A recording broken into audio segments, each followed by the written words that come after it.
Hi guys, Steph here. Right, I've been a little bit on the busy side recently. You remember my recent pen haul from the house clearance? Yes, some of them were a little bit of a sorry state, but I thought, right, let's not be defeative. Let's get on and work on some of them. Now, some of them have actually been reserved, subject to restoration. The first one was this pen here. There you go. You can see a little bit on the tired side, like most of these pens. Just needs a little bit of work. And after that little bit of work, here's the pen in question. And what we've got, if I can show you the barrel imprint, somewhere says he. There we go. It's it says the Swan pen, maybe Todd and Company, made in England. And then to the cap, there we go. We've got a trademark, the Swan logo. And this one is the number 300. Okay, so you can see it's a lot better now, a lot better, a lot cleaner. This one has got a slip cap. It's actually an eyedropper pen, which means we simply unscrew the section like so.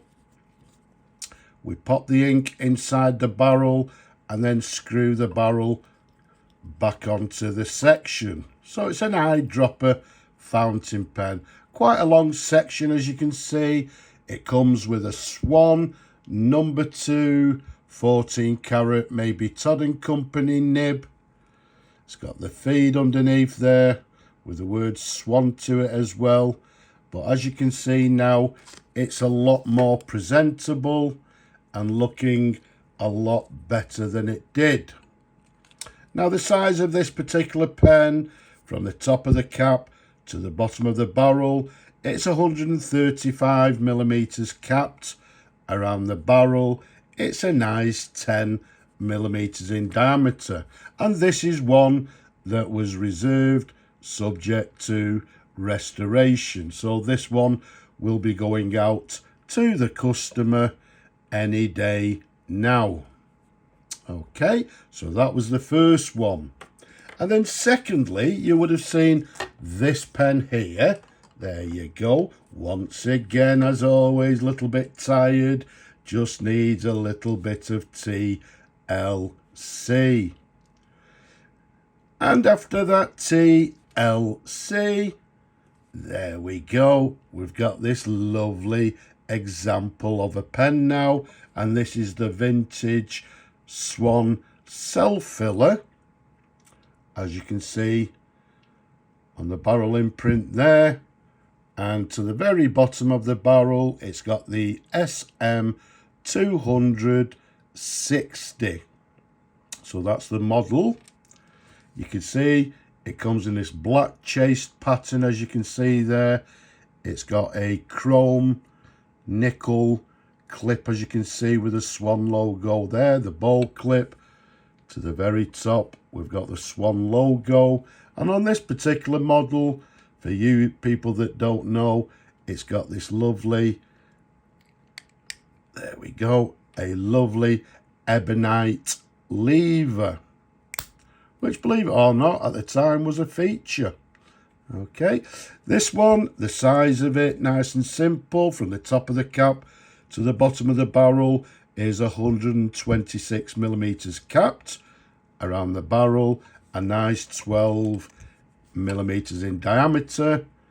It's got this lovely section there, flares out slightly towards the nib, and then also we've got a Swan number 2, maybe Todd and Company, made in England nib, with the feed lovely and clean inside. Okay, so in lovely condition. So this one, along with the one previously before, both made in England. This one will be looking for a new home. So as you can see now, it's a lot nicer than it was before. And then we showed you this one here. Okay, nice colour as you can see there, slightly unusual. What is it? Well, here's the pen again after a little bit of working on it, and what we've got is a lovely teal blue Anato, and this is from what they term as the K-series of pen. I believe this one may be what they term as the K2, because this one, as you'll see in a moment, has a slip cap. But yes, it's an Anato pen. There's no barrel imprint. It's got a gold band to the bottom of the cap there. It's got this lovely clip, as you can see, with the word Anato running down the clip. It's got a little blue, teal blue sort of jewel or peak to the very top of the cap there. But as you can see now, in very nice condition. So let's take the cap off for you. There's the pen. Okay, so you can see it's got quite a resemblance to, well, I think these were in competition with, the Parker 51s. Now, the date of this particular pen is from the 1950s, whereas, the first pen I showed you that is actually reserved is from the 1915. And the one I've just showed you before this one is from the 1930s. And this one, as I've just said, is from the 1950s.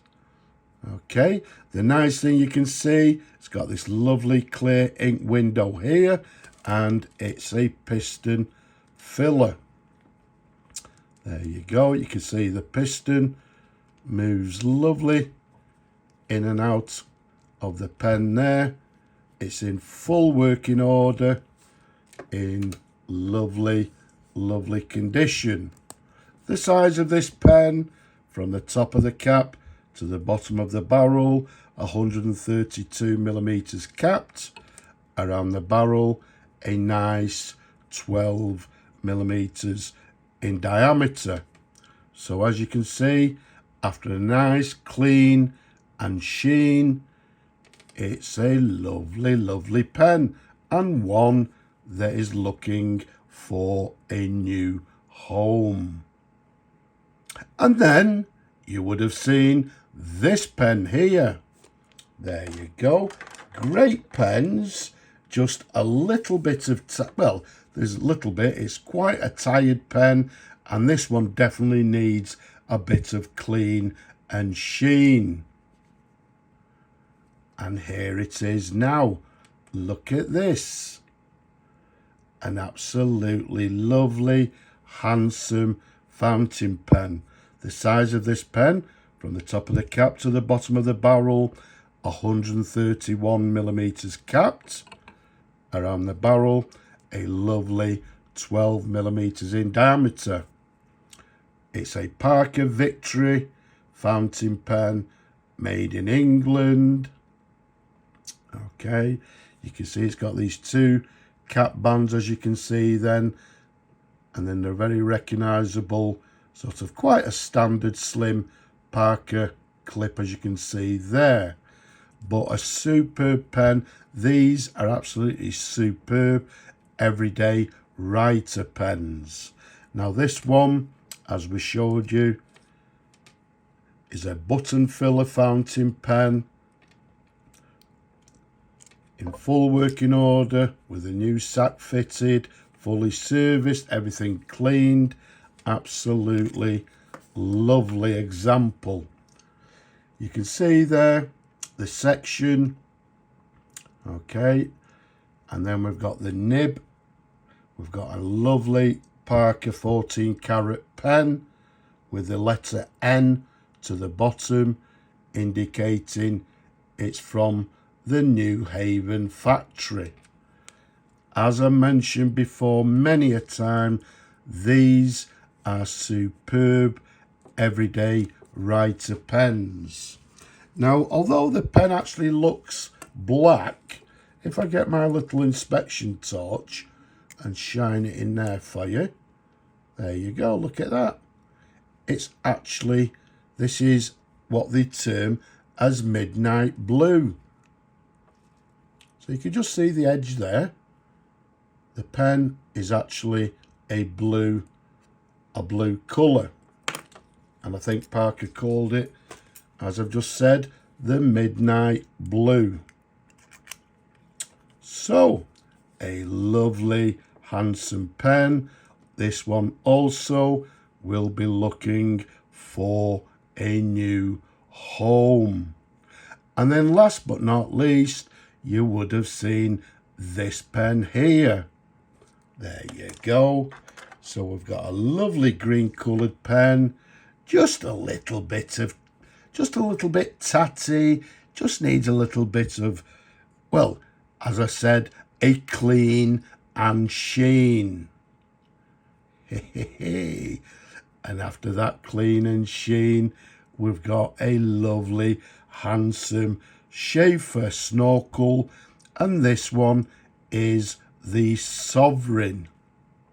You can see it comes in green. These pens actually came in numerous different colours. This one, I believe, is sage green. The size of it, from the top of the cap to the bottom of the barrel, 140 millimeters capped.